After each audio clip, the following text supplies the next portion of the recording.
प्रभुपाद की जय। श्रीमद् भागवतम की जय। मिठाई गौर प्रेमानंदे हरि बोल।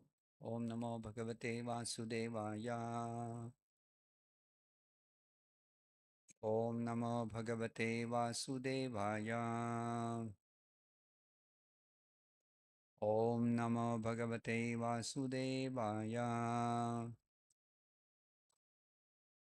नारायणं नमस्कृत्य नरं चैव नरोत्तमं देवीं सरस्वतीं व्यासं ततो जयमुदीरयेत्। नष्टप्रायेषु भद्रेषु नित्यं भागवत सेवया Bhagwati उत्तमश्लोके भक्तिर्भवति नैष्टिकी। Reading from Srimad Bhagavatam, Canto 10, Chapter 4, The Atrocities of King Kamsa, text number 40. Tasmat Sarvatmana Rajan. Tasmat Sarvatmana Rajan Brahmanan Brahma Vadinaha Brahmanan Brahma Vadinaha Tapasvino Yajna Shilan Tapasvino Yajna Shilan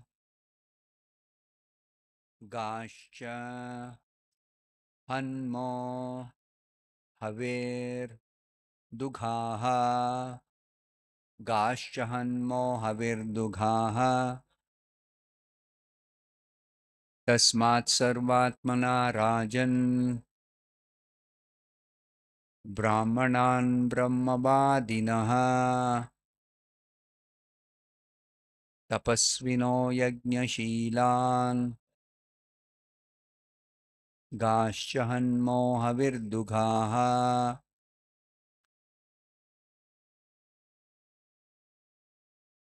Tasmat Sarvatmana Rajan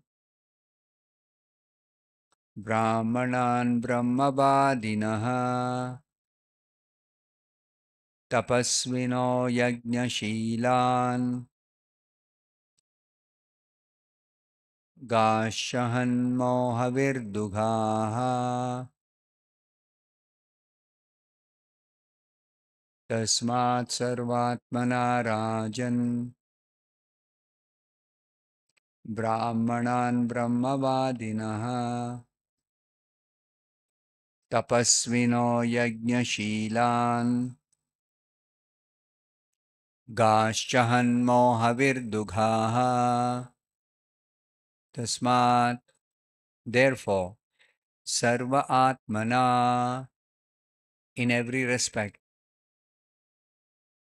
Rajan, O King, Brahmanan, the Brahmanas, Brahmavadinaha, who maintain the Brahmanical culture centered around Vishnu, Tapasvinaha, persons who are engaged in austerities, Yajnashilan, persons engaged in offering sacrifices, Gahacha, cows and persons engaged in protecting cows, Hanmaha, we shall kill, Havihi, Dughaha, because they supply milk, from which clarified butter is obtained for the offering of sacrifice.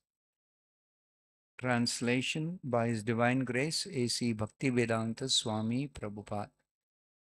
O King, we who are your adherents in all respects shall therefore kill the Vedic Brahmanas, the persons engaged in offering sacrifices and austerities, and the cows that supply milk, from which clarified butter is obtained for the ingredients of sacrifice. Please repeat this translation after me.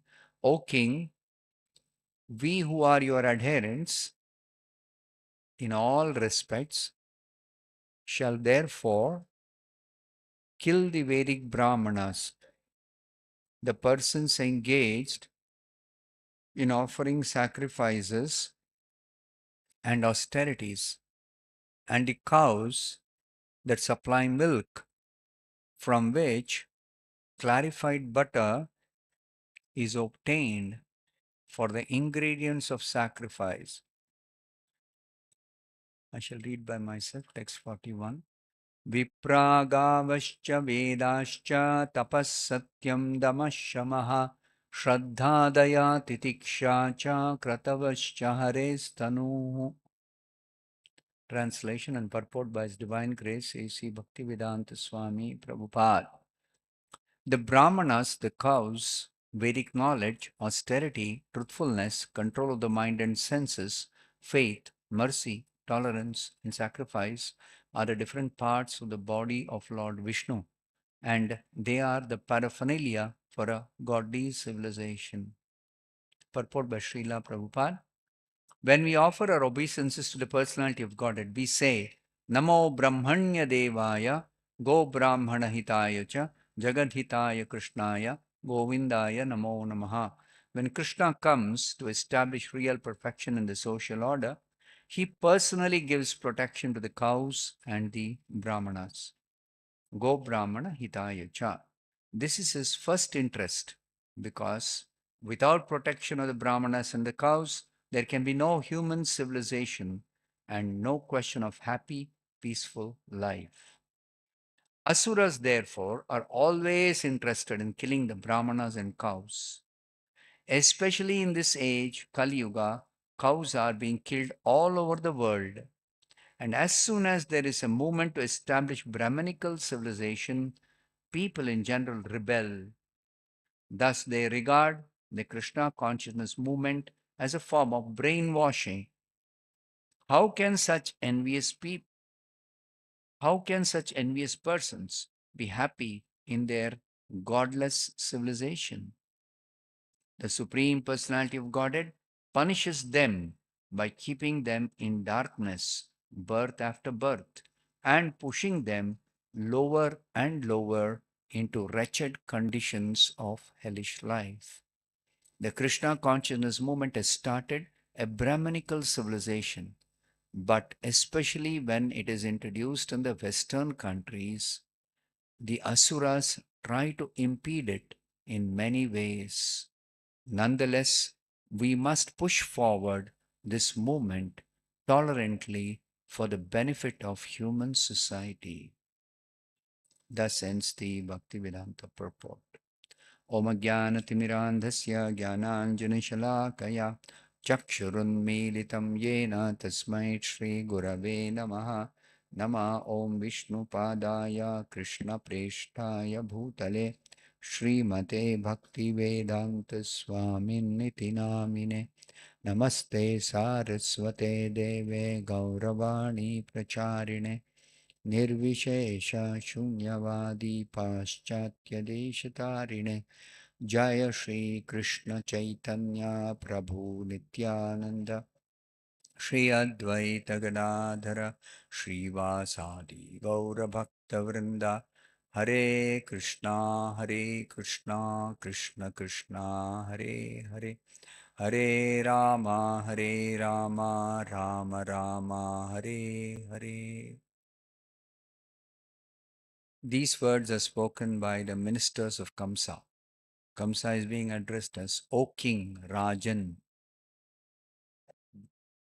So they are telling, O King, we, that means the ministers, who are your adherents in all respects, Sarvatmana. These ministers are faithful followers of Kamsa, because they are also, like Kamsa, demoniac natured persons. That is the significance of this statement. We who are your adherents in all respects.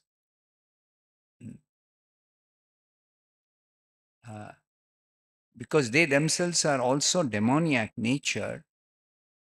So the suggestions they are giving are all fit for these asuras.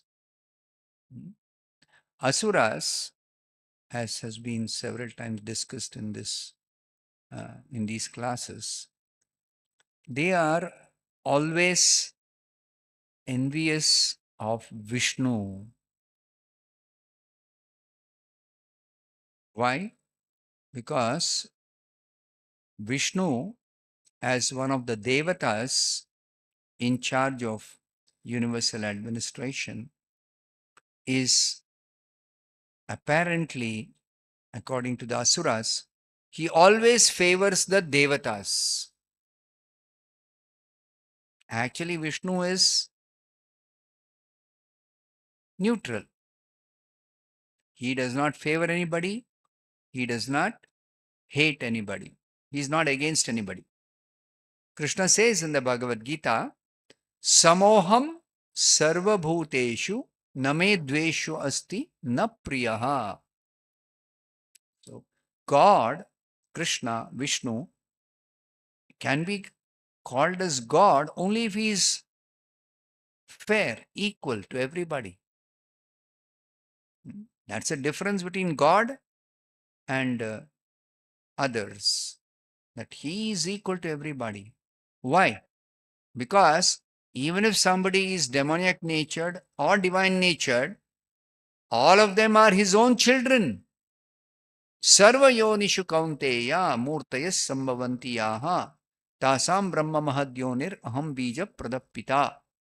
I am the seed giving father of all living entities in all species of life.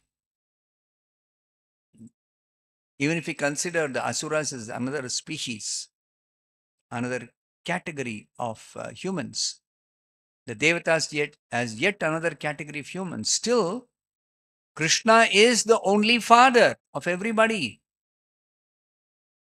Just like a father may have many sons, even though the father is very nicely raising all the children, sometimes it does happen that some of the sons, due to bad association or due to their own nature, they become uh, uh, like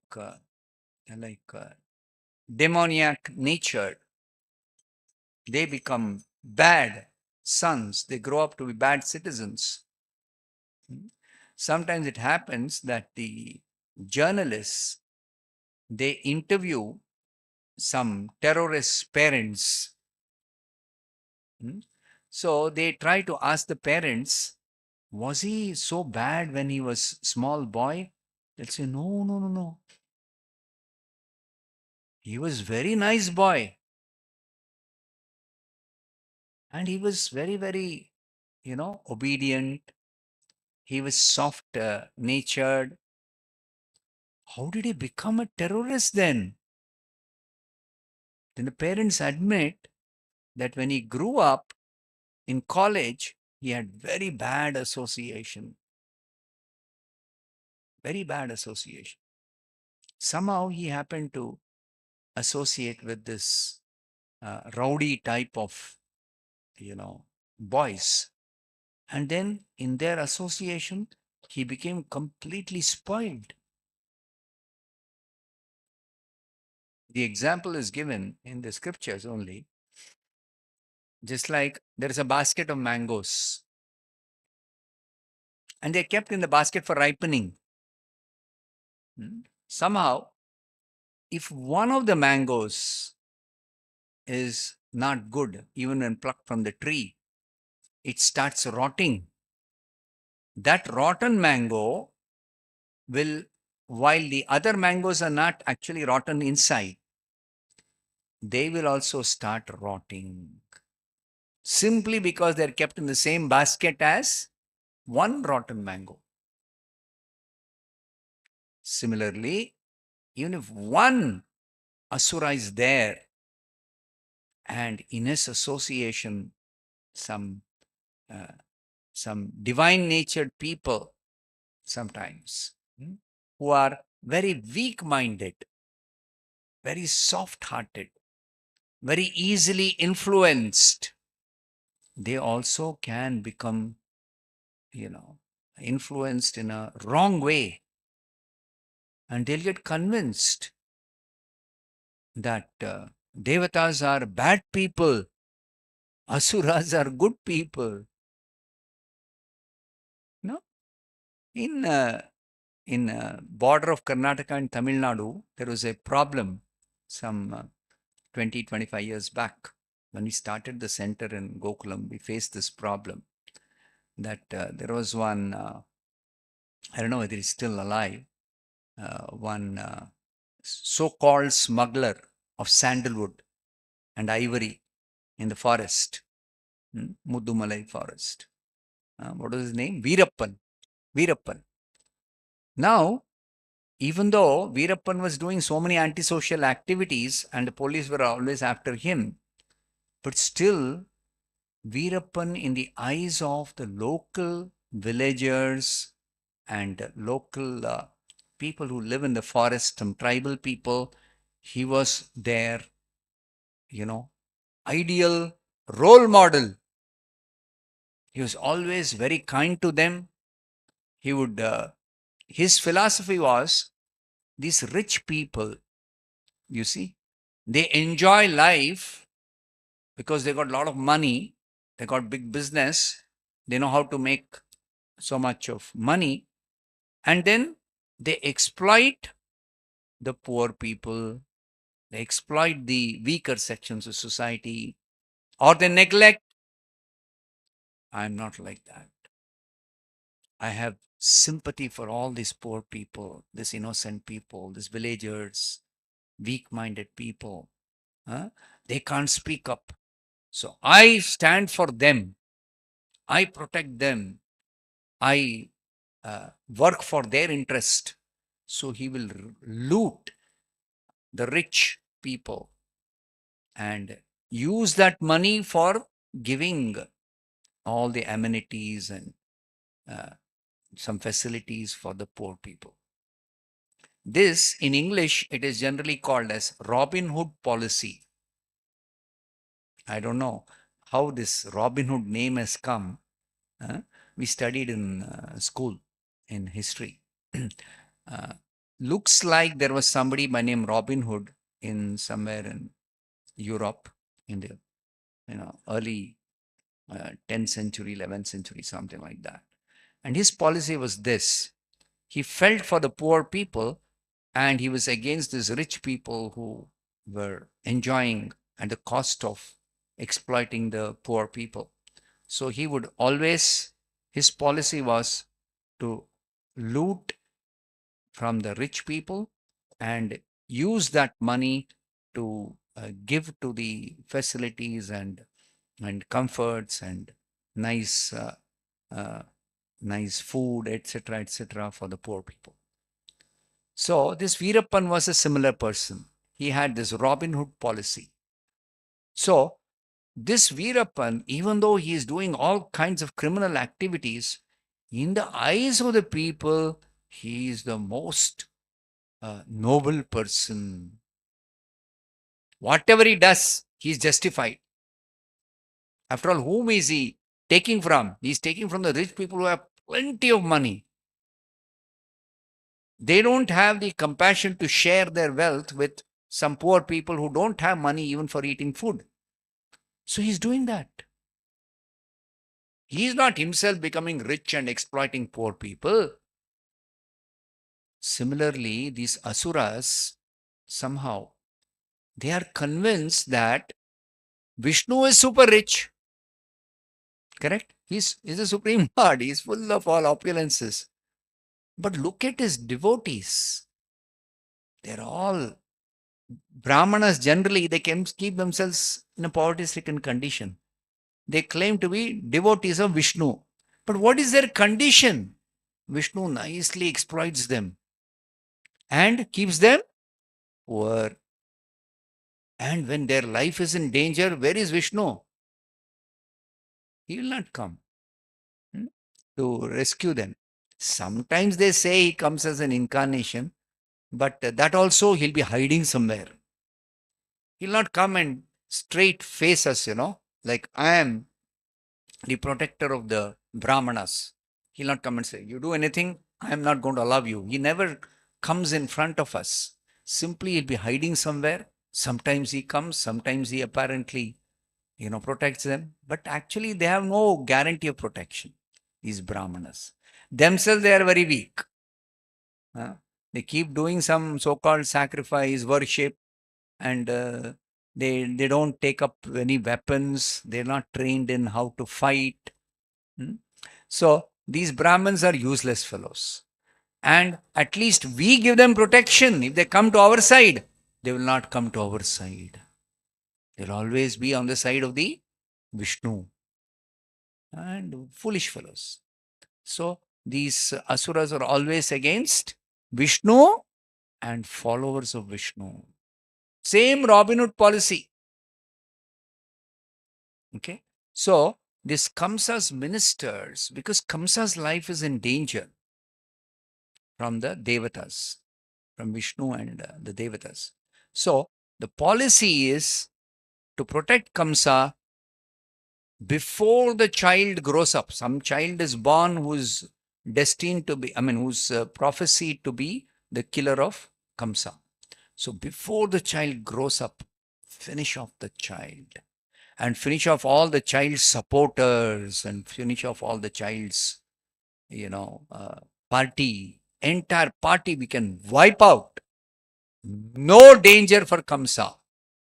So, therefore, their strategy is that in the previous verse it was explained by the ministers, the foundation of all the demigods is Lord Vishnu. And where does Vishnu live? Who lives and is worshipped wherever there are religious principles, traditional culture, the Vedas, cows, Brahmanas, austerities, sacrifices. So, their plan is to kill the Vedic Brahmanas, to kill persons who are engaged in sacrifices, persons who are engaged in tapasya, the cows which supply milk. What has a cow done? What harm it has done? No, they take this cow's milk because we only use cow's milk. We don't use any other milk. Buffalo gives milk, goat gives milk. But no, we'll not use the other milk. We'll only use cow's milk. So cows which supply milk from which clarified butter, that is ghee. Ghee which is required for sacrifice. Ghee is the most important ingredient for a fire sacrifice. So that ghee is obtained from cow's milk. So if we kill the cows, no cow's milk, no ghee, no sacrifice. So they think that by doing sacrifice, these Brahmanas are getting some strength, some power, some mystical power they get. Then they'll use some mantras and try to kill by mantra. So these Brahmanas itself will kill. And if some Brahmanas are somehow escaping, then they will not have the mantra power because we'll stop all sacrifices by killing the persons who perform the sacrifice. We will kill the cows, no milk supply, no ghee, no sacrifice. So this is their whole plan. And they also justify, if somebody says the Brahmanas are all harmless people, why do you want to kill them?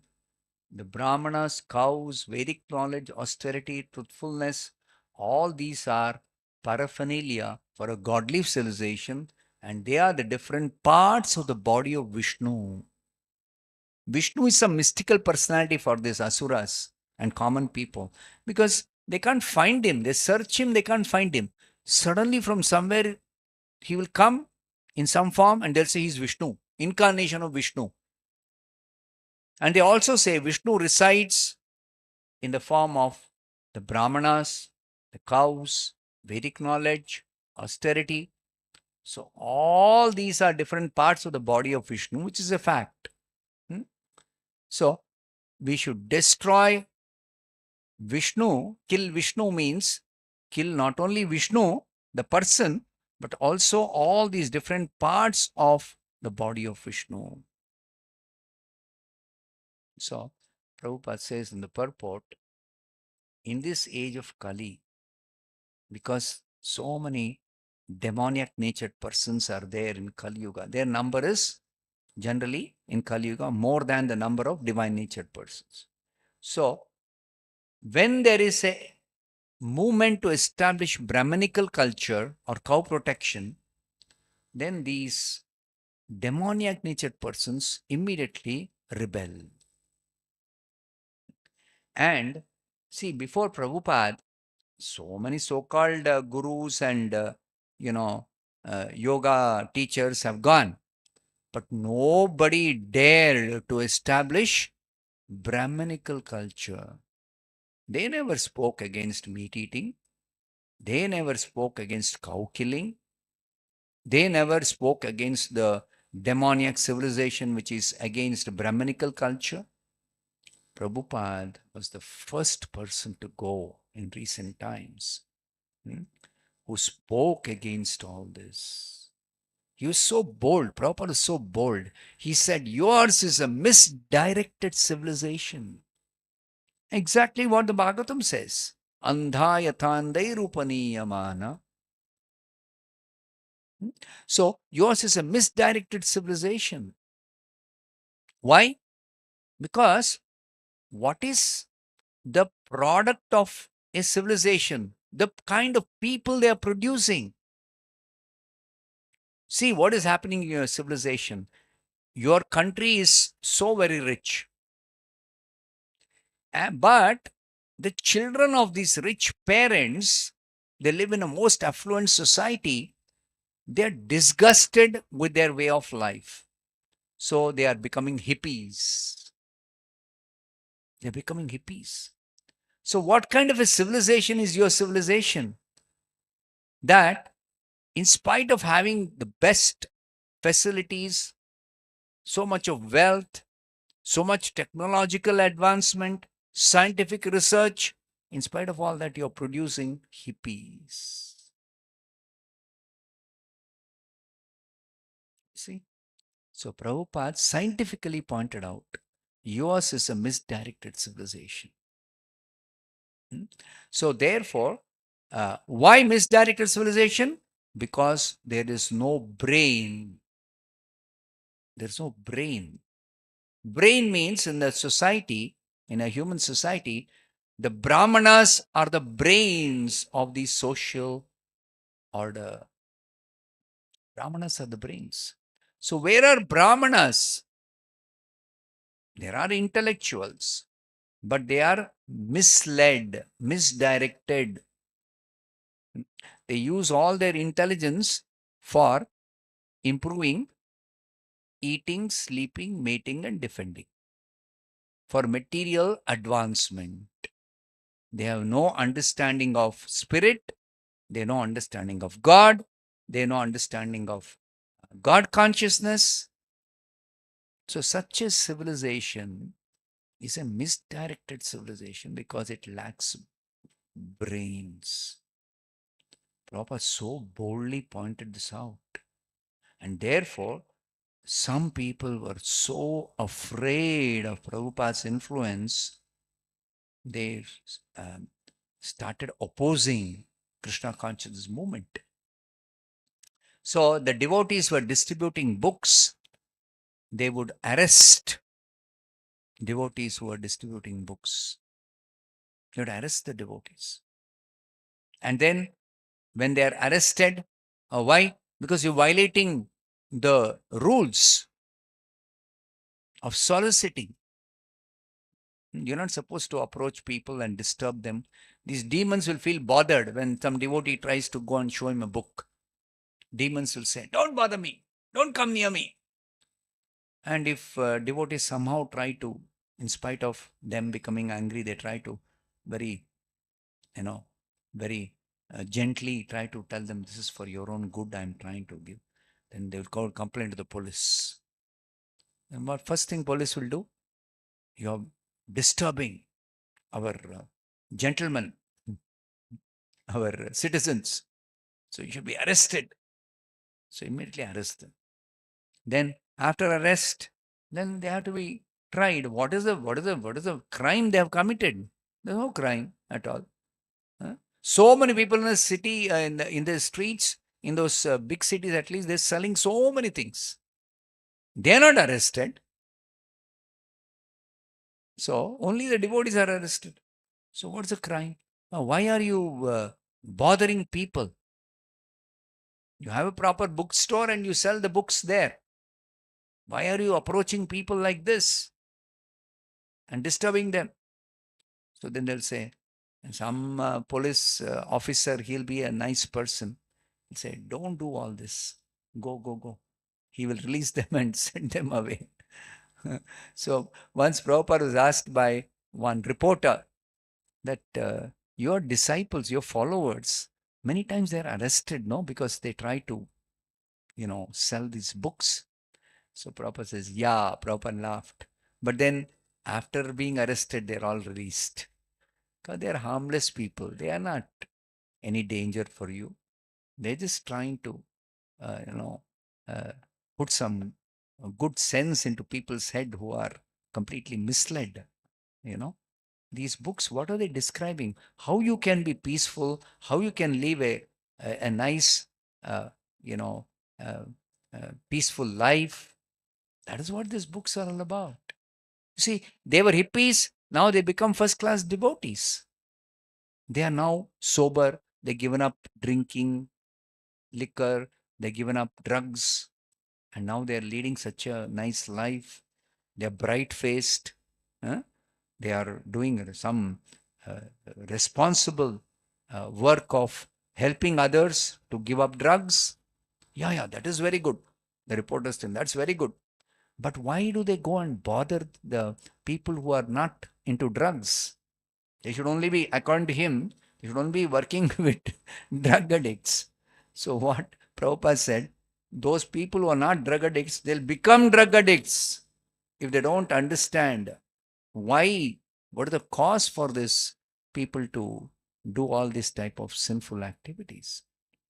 So like that, Prabhupada would actually try to convince the reporters. Some of them would not get convinced, but some would get convinced. But in any case, the whole society in general, because so many uh, demoniac natured persons are in majority, therefore they would actually uh, oppose the Krishna consciousness movement itself by calling it a brainwashing movement. Brainwashing movement. So then they become envious because they're not able to stop this movement.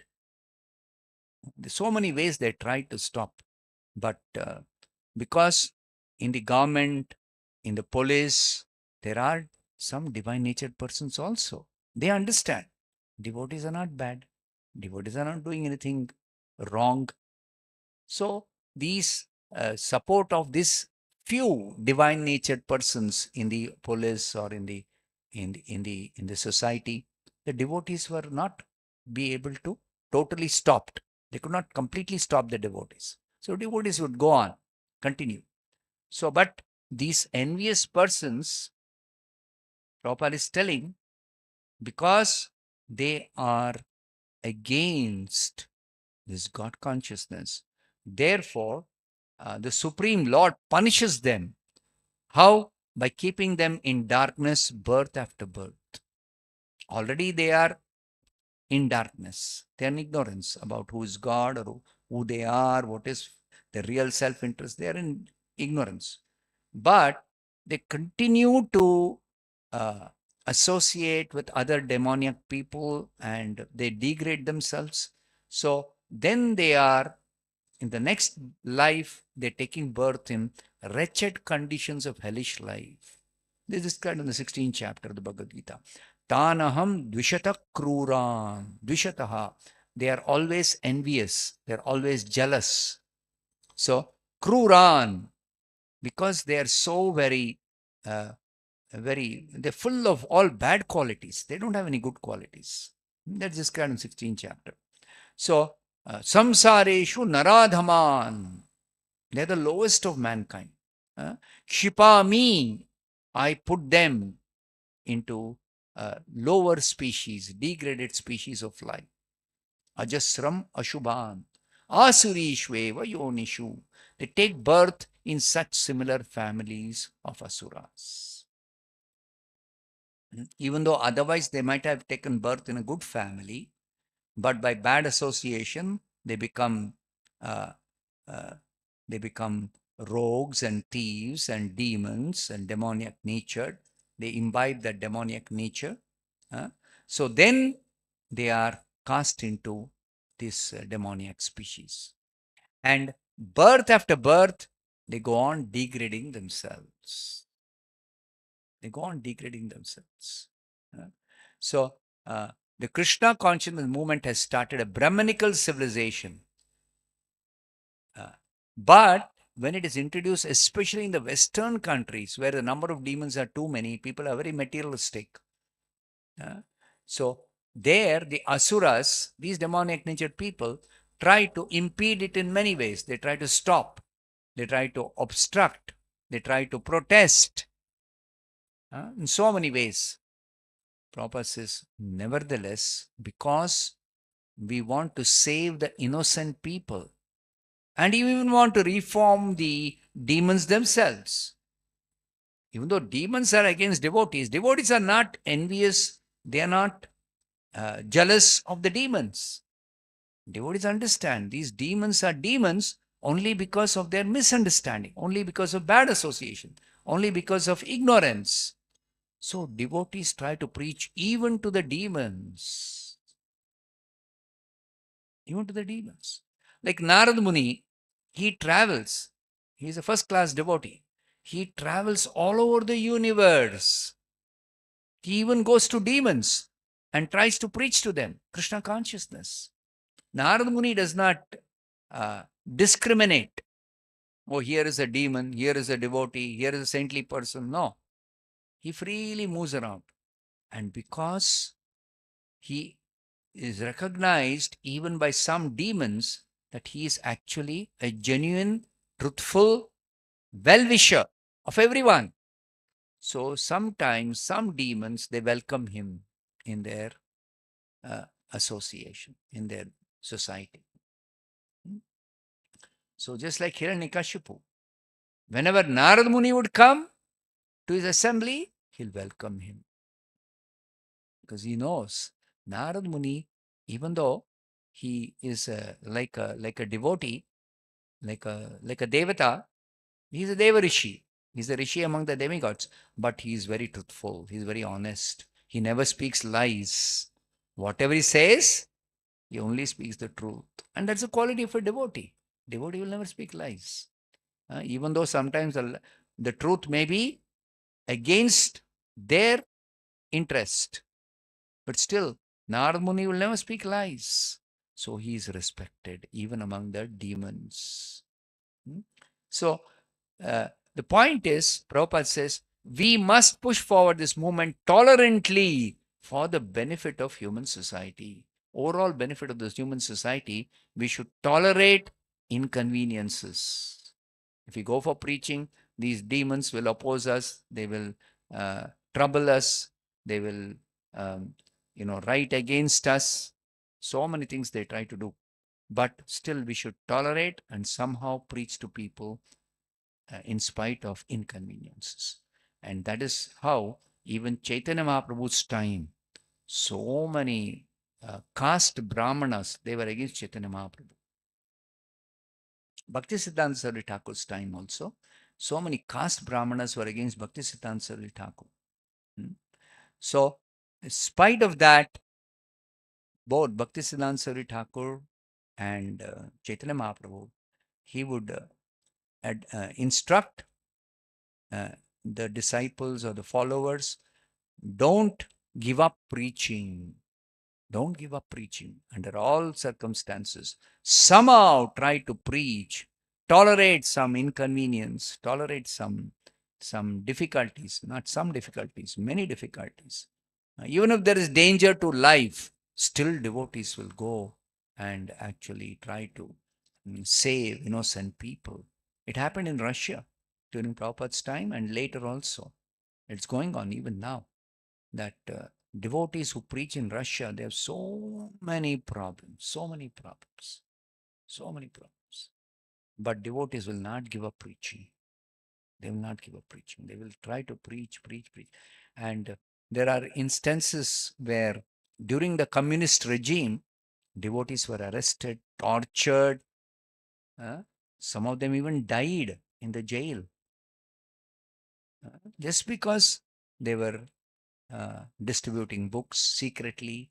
They were trying to preach secretly. That's why this communist government and communist government police force, they arrest, they try to stop, they try to torture them if they don't give up chanting. Same way Haridas Thakur also during Chaitanya Mahaprabhu's time.